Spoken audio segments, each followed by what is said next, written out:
You are entering a reality that responds to your frequency, your intention.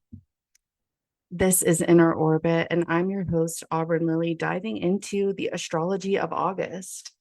The astrology of this year so far has blurred not just our vision, but the edges of reality itself. And as our eyes adjust, we find a more malleable reality. Circumstances bend under our roaming hands. Thoughts ripple outwards and create waves that crash into shadows and structures, known and unknown, to shape our experience. And here, dawn is breaking, sharpening our gaze and bringing a new world into focus. The astrology of August here really asks for our devotion with the promise of a prayer heard on high. Now, the first time I tried to record this episode earlier this month, I recorded it all on mute. At first, honestly, I was kind of gutted as a Virgo rising perfectionist. I didn't notice until I was like so deep into the recording session, and I'd really felt like I was on it. The insights were flowing and just like pouring out of me. And when I realized none of it had been recorded, I immediately like dropped into problem solve mode and tried to recapture that magic feeling, and I just couldn't.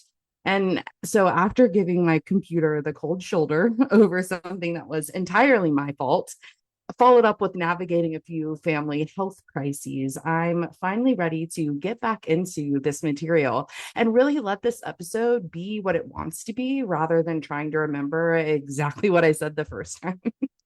So, we kind of right now it's mid-August, right? So I'm going to skip over some of the things that are no longer applicable that were originally a part of this journey that we're taking together in this episode. But I do want to set the scene. Earlier this month on August 3rd until January 6th, 2027, Chiron stationed retrograde.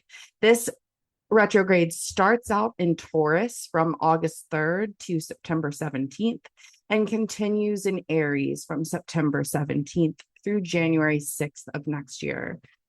So we are preparing ourselves to enter what is the final stint of Chiron and Aries.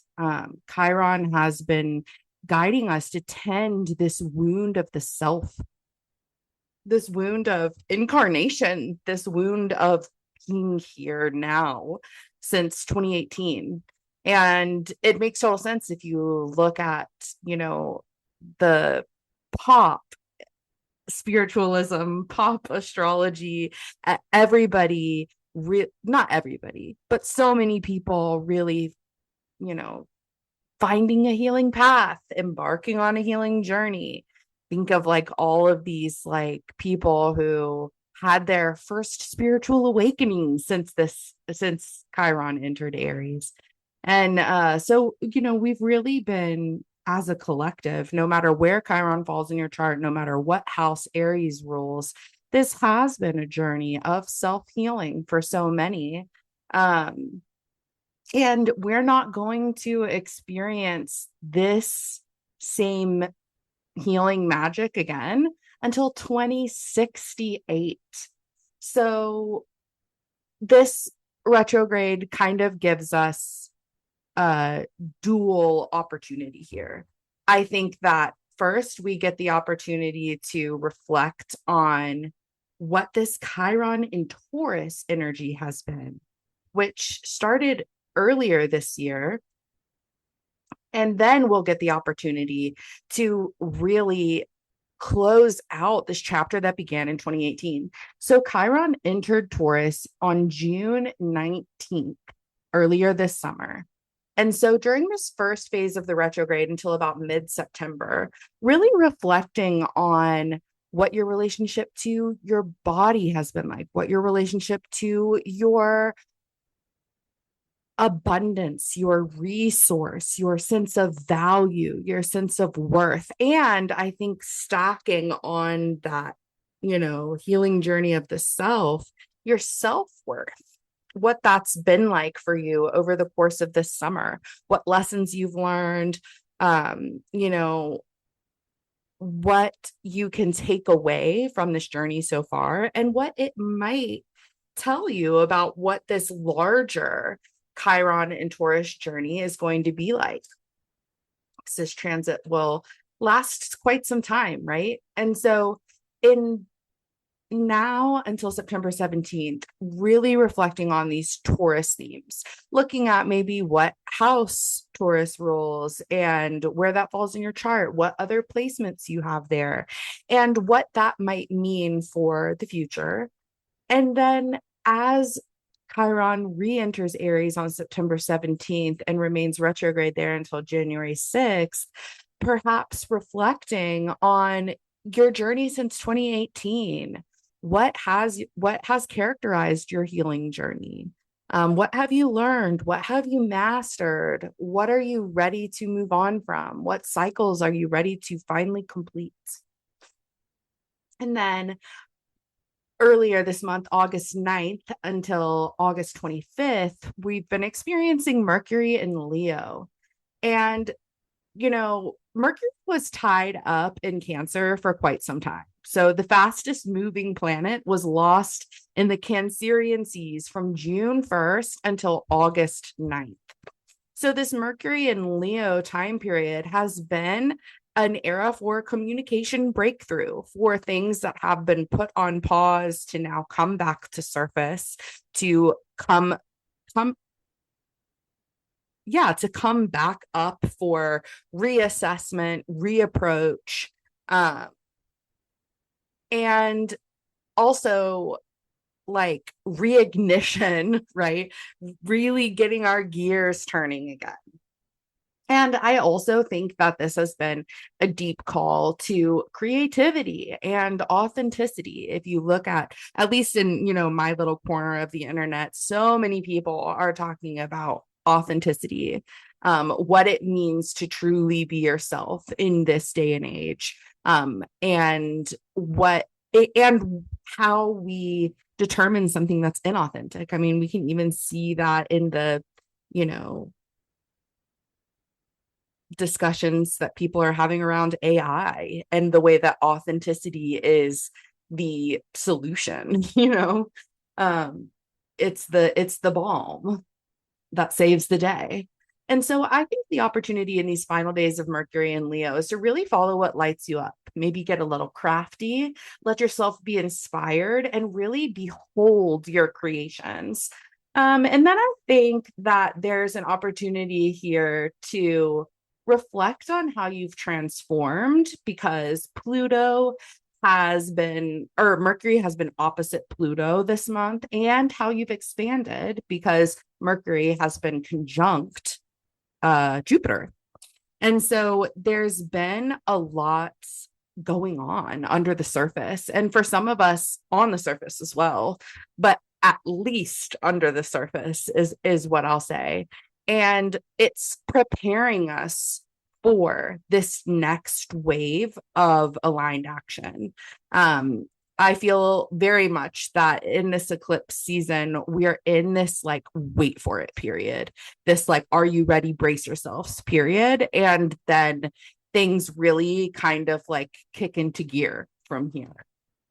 And so another thing that's kind of playing out in this story of Mercury finally moving out of Cancer, Jupiter moving out of Cancer as well, is that Mars is now doing a sweep through Cancer. So first we had Jupiter roll through Cancer over the last year. And then we had Mercury roll through station retrograde through almost the entire sign again. And then it begs this question, like, what did we learn over this last year? What boundaries have we erected? What have we learned about our own emotional intelligence and communication skills? And how do we move forward with those lessons? And now Mars is helping us move forward with those lessons, right? Mars is the planet of action. So we're moving out of just phase of pure expansion, just a phase of awareness, just a phase of reflection, and into a phase of action. So now we are taking real action. And not that we haven't been taking action all along the way, but I would say from August 11th to September 27th of this year, we will find ourselves standing on business based on the boundaries that we've made, the things that we've learned, the things that have occurred to us. There's likely to be some like testing of those limitations, checking of that devotion. And what I actually wrote down was, you thought we were done with Cancer energy? Nope, LOL. So we're really, like I said, taking action on what we learned from this past year. Boundary work is going to be super important, and moving from emotional intelligence is going to be critical. I think there's an opportunity here to ritually connect with your water, speak boundaries into her crystalline memory, intentions into her crystalline memory, whether that's while you're showering, while you're bathing, while you're drinking, while you're out at in nature's water, out at a stream, out at the ocean, speaking into the crystalline structure of the water, because she will hold them for you. Water's crystalline memory is what some may call programmable, right? Like, we get to ask water and the waters of our body, not just the waters without, but also the waters within, to hold the structure for us, with us. And I think another thing that's important here is that Mars is going to come into a square with Neptune retrograde that lasts through August 26th. So there is a little bit of a challenge here, a challenge of how devoted are we to living in this new way? How devoted are we to living this life of our dreams, to taking aligned action with really putting our money where our mouth is, right? We can say, oh, this is my boundary. This is the way I'm doing things now. I'm committed to this dream, or whatever the story is. And Mars in Cancer is, especially in this Neptune square, really asking us, how devoted are you? Prove it, show your work, do the thing, take the aligned action, right? And so for those of us living in significant alignment, it might not come through as a challenge.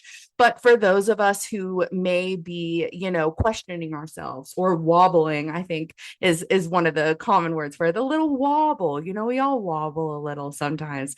Those of us who are waffling a little on our decisions will likely come into some sort of trial. It might not be some actual kind of obstacle, some actual like real tangible event, but even energetically, whether it's like through your algorithm or through someone bringing a problem to you that like has the undertone of this thing you're trying to stand 10 toes down on, right? And that Mars entered Cancer the day before the total solar eclipse of Leo. So on August 12th, around lunchtime Eastern time, so around 1:36 Eastern time, we had a total solar eclipse in Leo. And this was really a self-sovereign eclipse in that it was ruled by the sun and co-present with the south node at the anaretic degree of Leo, 29 degrees Leo. And then Jupiter and Mercury were also in Leo at this time. And so I called this a fire heart moon, really dancing with the flame, starting to create something new, starting to emanate something a shade more authentic, a shade more you. And what does that look like and feel like and resonate like in the waking world? I never recommend really specific manifestations during eclipse season, because I often think that they come with like hidden costs or consequences that we're not totally consciously prepared for. So I'm more of a like go with the flow, learn at the altar of the sun and the moon, learn at the altar of the luminaries. And I think that we can work ritually with them without like flexing our muscles or straining the reins, right? And so I think that this entire eclipse season, with this being, our first eclipse since the nodal shift, since the North Node entered Aquarius and the South Node entered Leo, this is really a time to gain insight on how you specifically are called to change the world, to create heaven on earth. What is the medicine that you are offering the collective? And then nestle in and behold the energy that's coming up during this time. Rather than force or wield your own will, really see what's alive and what's around you. And notice the way that you are held by life and the way that you are holding life itself.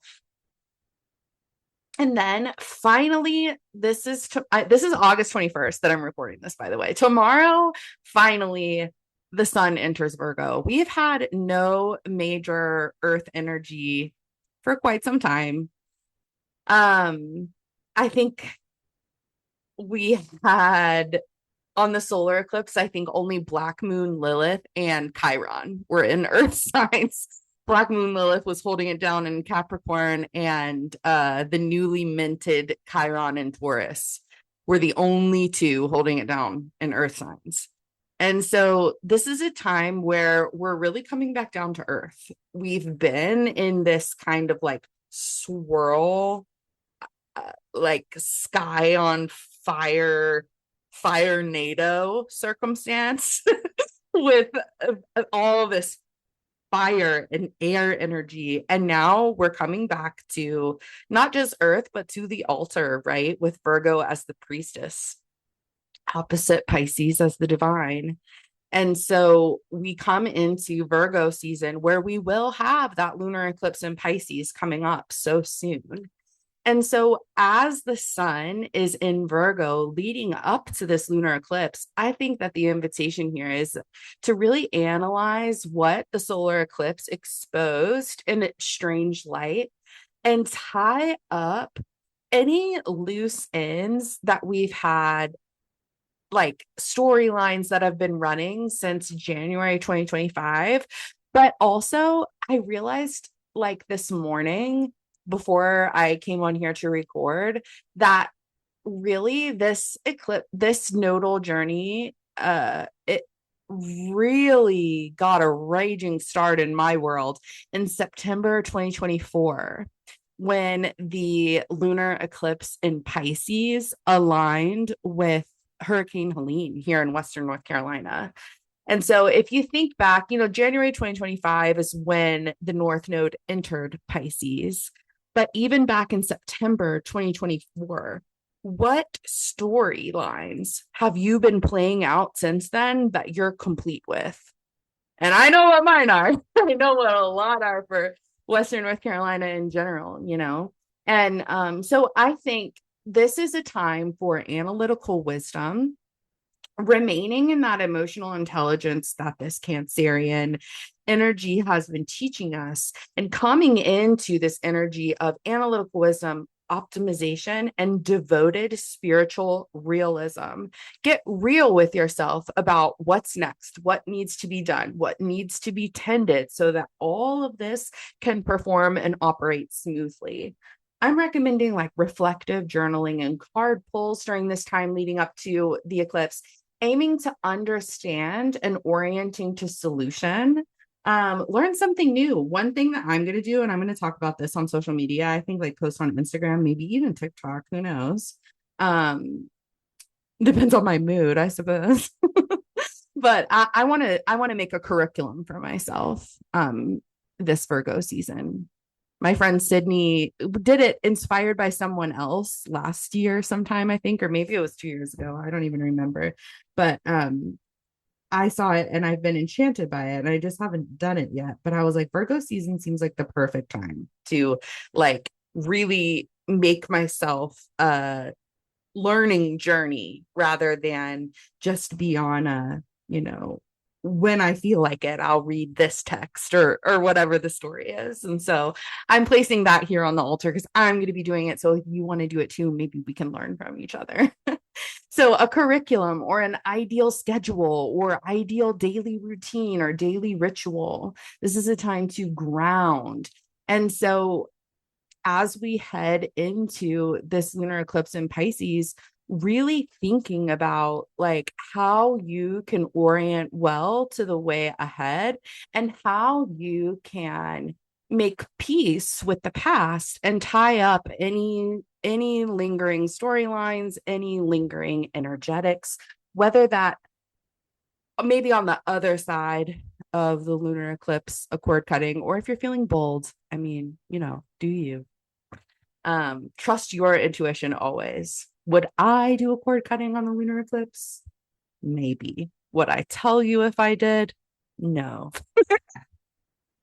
Then Mercury is going to enter Virgo. So we'll have both the sun and Mercury in Virgo for this lunar eclipse in Pisces that's coming up. Mercury will be in Virgo from August 25th to September 10th. And it's going to come conjunct the sun, peaking on August 27th, which is the day before the lunar eclipse. So this is going to bring more emphasis to your word, your truth, and giving voice to your devotions. And this is really an embodiment and a culmination of the prior nodal journey. So since January 2025 until earlier this summer, the North Node had been in Pisces and the South Node had been in Virgo. And now we have the North Node in Aquarius and the South Node in Leo. So really closing that down and asking yourself, what's coming up for integration? Are there any patterns that are repeating that I can handle a different way or that I can handle it in a more resourced way? What do I wish to continue? What do I wish to complete? What do I wish to separate from? And these are the energies that I would be asking myself ahead of that lunar eclipse in Pisces and just holding them in awareness. Maybe doing that journaling in those 3 days leading up to the lunar eclipse. So this lunar eclipse is happening on August 28th, just after midnight, 18 minutes after midnight on August 28th. So if you did want to do any kind of ritualization of this moon, you would probably want to start that on the evening of August 27th, since the moon is overnight in the very wee hours of the 28th. So this moon is ruled by Mercury conjunct the sun in Virgo. I like stopped myself because I said this moon is ruled by Mercury, but truly what's happening here is the sun is ruled by Mercury, which will be conjunct the sun. So the sun is ruled by Mercury cazimi, while the moon is ruled by Jupiter in Leo and Neptune retrograde in Aries. So this moon actually has 3 rulers, since when the moon is full, the moon and the sun are exactly opposite one another. So they will have different rulerships. So in this case, the sun in Virgo is ruled by Mercury, and the moon is ruled by Jupiter and Neptune. And the cazimi, Mercury conjunct the sun, is actually forming a square to Uranus and Gemini. So we have a lot of this like new planetary frequency engaged in an eclipse that is closing off the old chapter. So that's why, like, in these last 2 eclipse cycles, what we've talked about is really how we're still kind of like straddling 2 realities at once, right? We have like one foot firmly planted in this new orientation, and we still are like finding out how to get like our other leg over, right? And so what I was really sensing when I was gazing at the chart for this moon is something from East of Eden. Is the concept of, well, really it's from the Bible, but I learned it from East of Eden. I'm going to read you a quote from East of Eden, and the word is tenshal. It's a tenshal moon. The way is open. So this is the character Lee, who in the book East of Eden by John Steinbeck has not only essentially taught himself English, his native, he speaks Chinese and he learns English, but then he learns Hebrew because he wasn't satisfied with the any English translations of the Bible. He just felt like something was missing. And so he learns Hebrew so that he can read the original text. And this is him speaking to, his girl gang, just kidding, his, what do you want to call them, neighbors? I don't know, there's multiple people that he's speaking to, and he says, don't you see, the American Standard Translation orders men to triumph over sin, and you can still call sin ignorance. The King James translation makes a promise in thou shalt, meaning that men will surely triumph over sin. But the Hebrew word, the word timshel, thou mayest, that gives a choice. It might be the most important word in the world. That says the way is open. That throws it right back on a man. For if thou mayest, it is also true that thou mayest not. Don't you see?